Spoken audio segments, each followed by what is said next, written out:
প্রতিবেশী আফগানিস্তান ও পাকিস্তানের মধ্যে উত্তেজনা দিন দিন আরও চরম পর্যায়ে যাচ্ছে।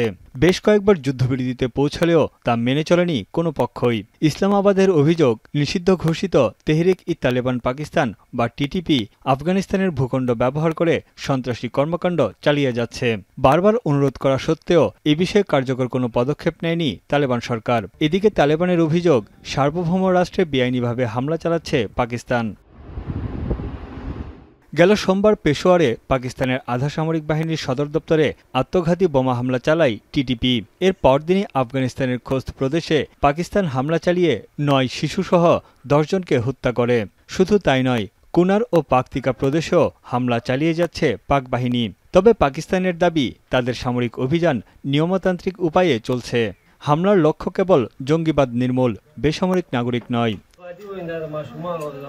এমন অবস্থায় তালেবান শাসন থেকে আর কোনো ধরনের শান্তির আশা দেখছে না পাকিস্তান। দেশটির প্রতিরক্ষামন্ত্রী খাজা আসিফ বলেন, তালেবানদের উপর আস্থা রাখা বোকামি হবে, তারা ভদ্র আচরণের প্রতিদান দেয়নি।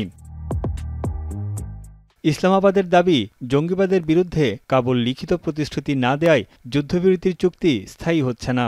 মিত্রদেশ তুরস্ক, চীন, কাতার এই অঞ্চলে শান্তি প্রতিষ্ঠা চায়। তবে আফগানিস্তানের সন্ত্রাসবাদের কারখানা বন্ধ না হলে সব চেষ্টাই বিফলে যাবে বলে মনে করে পাক সরকার।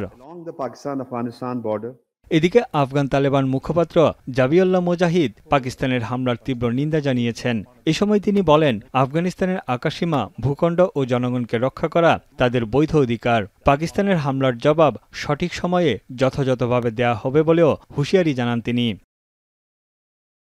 গেল কয়েক মাস ধরেই পাকিস্তান ও আফগানিস্তান সীমান্তে ব্যাপক সংঘর্ষ চলছে। মূলত ২০২১ সালে আফগানিস্তানে তালেবান সরকার আসার পর থেকেই দুই দেশের সম্পর্ক চরমে পৌঁছায়।